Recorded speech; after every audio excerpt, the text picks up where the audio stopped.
Assalamualaikum warahmatullahi wabarakatuh. Perkenalkan, nama saya Felicia Sestia, NIM 2115022, kelas BKPI 2A. Mata kuliah Komunikasi Antar Pribadi dengan dosen pengampu Miska Zulfa, SPDI MA. Baiklah teman-teman, di sini saya akan membahas strategi komunikasi antar pribadi. Pemaparan materi yang saya akan bahas, yang pertama di sini ada pengertian strategi komunikasi, yang kedua fungsi dan tujuan strategi komunikasi, yang ketiga teknik strategi komunikasi, dan yang terakhir langkah-langkah serta hambatan dalam strategi layanan komunikasi antar pribadi. Pemaparan materi selanjutnya yang kita akan bahas tadi ada 4. Kita lanjutkan dengan slide selanjutnya. Nah teman-teman, selanjutnya yang pertama saya akan membahaskan pengertian strategi komunikasi. Apa sih strategi komunikasi itu? Strategi komunikasi adalah perencanaan dalam penyampaian pesan melalui kombinasi berbagai unsur komunikasi serta frekuensi, formalitas, isi, dan saran komunikasi sehingga pesan yang disampaikan mudah diterima dan dipahami serta dapat mengubah sikap atau perilaku sesuai dengan tujuan komunikasi. Selanjutnya pemaparan materi yang kedua yaitu teknik strategi komunikasi.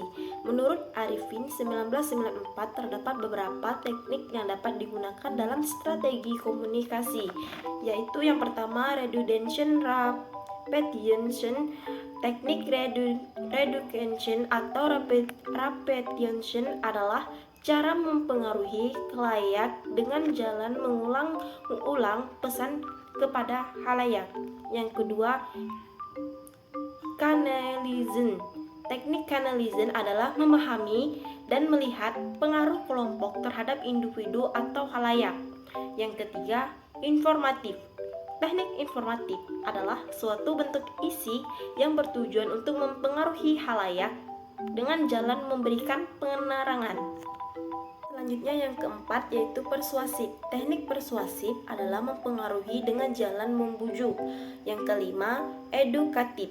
Teknik edukatif merupakan salah satu usaha mempengaruhi khalayak dari suatu pernyataan umum yang dilontarkan dapat diwujudkan dalam bentuk pesan yang akan berisi pendapat-pendapat, fakta-fakta, atau pengalaman-pengalaman.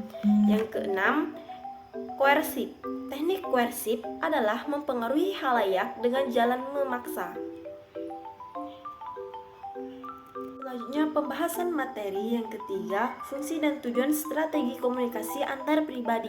Fungsi strategi komunikasi antar pribadi yang pertama, memperluaskan pesan komunikasi yang bersifat informatif, persuasif, dan instruktif secara sistematik pada sarana untuk memperoleh hasil yang optimal. Yang kedua, menjabatangani pesan dari struktur gap yang diakibatkan oleh mudahnya memperoleh serta mengoperasionalkannya media massa yang begitu berkembang. Jika dibiarkan terus-menerus akan mengakibatkan rusaknya nilai-nilai budaya. Selanjutnya yaitu tujuan dan strategi layanan komunikasi, yaitu yang pertama untuk meningkatkan efektivitas komunikasi, yang kedua meningkatkan efektivitas untuk pesan komunikasi, yang ketiga untuk membantu terciptanya tujuan komunikasi meliputi ketepatan target, suasana, efek yang ingin ditimbulkan serta feedback yang diharapkan. Yang keempat, untuk mengurangi potensi hambatan komunikasi sehingga memperkecil peluang kegagalan. Materi yang terakhir yaitu langkah-langkah serta hambatan dalam strategi layanan komunikasi antar pribadi.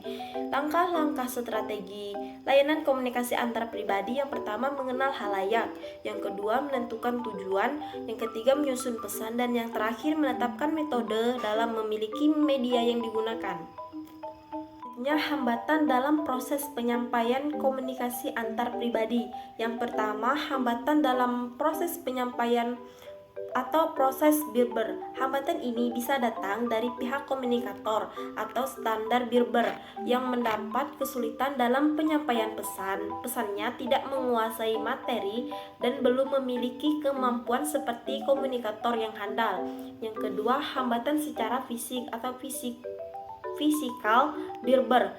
Secara fisik dapat menghambat komunikasi yang efektif, misalnya pendengaran kurang tajam dan penggangguan pada sistem.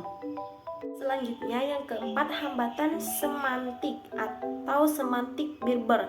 Hambatan segi semantik berasal dari arti perkataan, yaitu adanya perbedaan pengertian dan pemahaman antara pemberi pesan atau penerima tentang suatu bahasa atau lambang. Yang keempat, hambatan psiko atau sosial. Psikososial atau Birber, adanya perbedaan yang cukup lebar dalam aspek kebudayaan, adat istiadat, kebiasaan, persuasif, dan nilai-nilai yang dianut sehingga kecenderungan, kebutuhan, serta harapan-harapan dari kedua belah pihak yang berkomunikasi juga berbeda. Nah teman-teman, sekian penjelasan materi dari saya. Apabila ada kesalahan kata-kata, saya mohon maaf. Dan saya akhiri, wassalamualaikum warahmatullahi wabarakatuh. Terima kasih.